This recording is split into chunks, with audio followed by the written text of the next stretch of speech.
It seems to me that a lot of learning and emotional intelligence is what's called osmotic. It's because you're a model and people absorb it. Kids absorb it. Kids look to adults for how to behave. So you're teaching lessons for better or for worse in emotional intelligence all the time you're with a kid. And the more time you spend together, the better, if the lessons are good ones. Wow. I have two last questions for these conversations. Okay. Yes. Okay. And one question is about thinking, because Vivian and I, we've been on the quest to help people to improve their ability to think also, because we see there's so many noises these days that are affecting our ability to think. So the question for you, Daniel, is how have you been growing your ability to think? I try to resist my phone. Our phones are our best friends and our worst enemies for thinking. The reason being, there's a direct relationship between how emotionally unregulated you are and poor thinking, or being calm and clear, managing your upsetting emotions. That helps you think the most clearly. And our phones have all of our distractions. Everything that you like to see, everything you like to hear is there in your phone in an instant.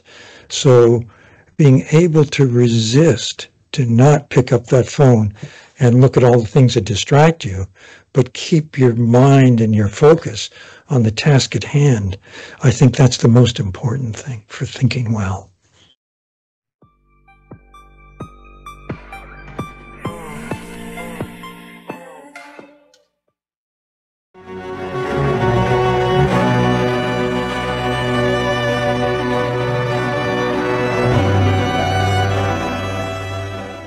We talk to the great leaders and great people like you, and we ask the question like, how have you been helping yourself to expand thinking?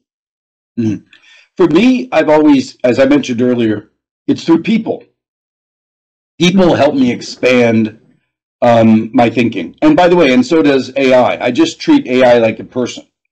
And so I ask it questions and I have conversations with it. You know, I can have an hour-long conversation with AI about a topic that I learned from. And I will also do that with a person. I recently was at this camp, and I met the gentleman who was the co-founder of Instagram. And I just, got into a deep conversation with him about a number of things, and I learned so much. So to me, my opportunity for learning and thinking is through people and AI now. Wow. But you got to be curious. You've got to ask good questions. Wow.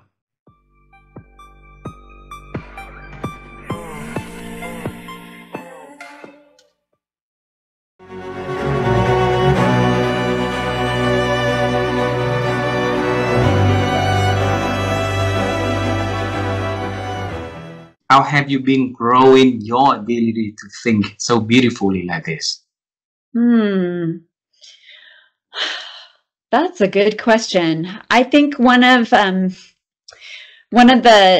think it's an ongoing challenge. It presents itself in different ways in the different roles that I've done, but it's always, if we think about the quadrants of important and non-important, urgent and non-urgent, and ideally we would be spending our times only on the important things. But so often we are confronted with something that is appearing as urgent, but it's not that critical, deep, important work.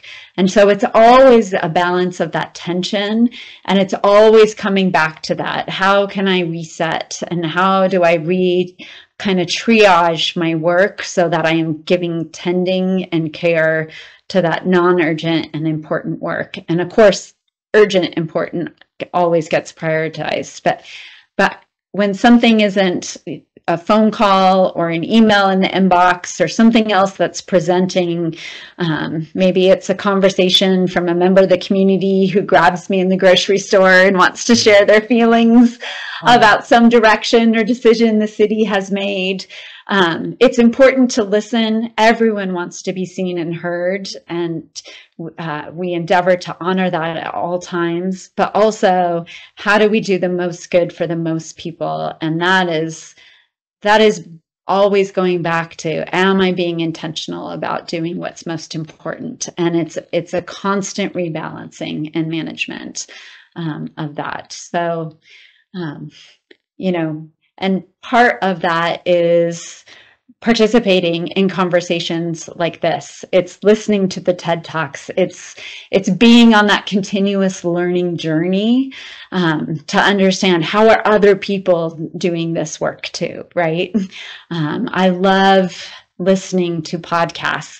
It's how I end every day is listening to podcasts, both from strategic thinkers in the world, people that help me make sense of the news, but also just other change makers and people doing good things all around the world.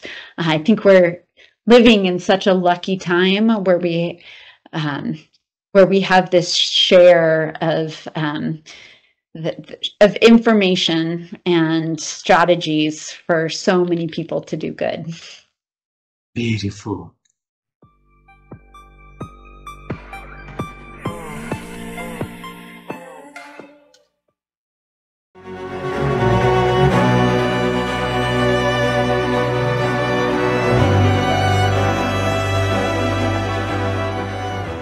So every opportunity like this is a wonderful opportunity for us to ask, the secrets behind thinking, right? So Holger, how have you been growing your ability to think over the years? Oh my gosh. How did I grow my ability to think?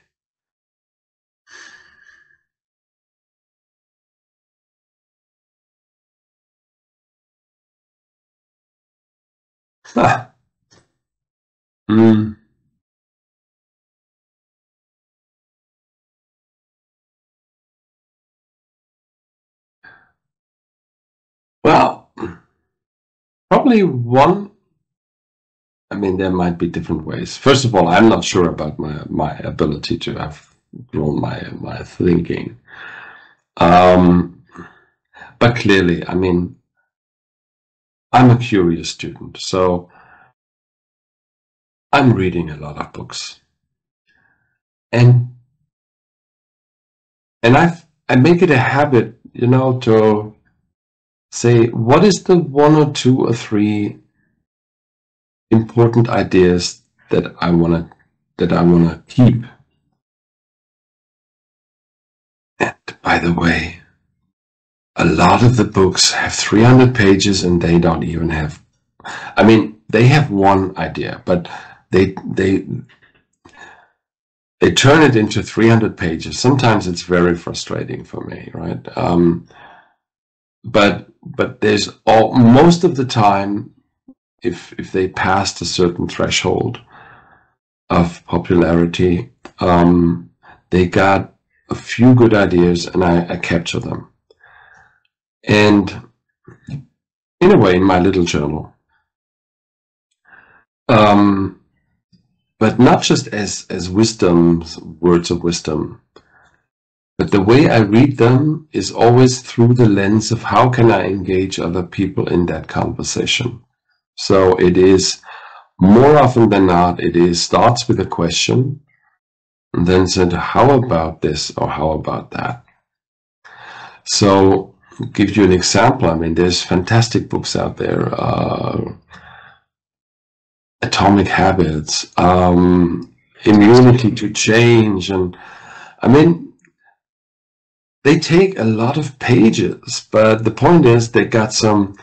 I always read them with the filter of how can I take what's in there to engage people in a very meaningful conversation that gets them to a better place.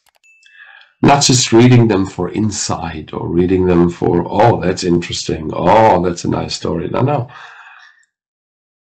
Is there anything useful to engage a group of people to be at a better place of thinking and acting, of course? And you'd be surprised how little from a book is left on that.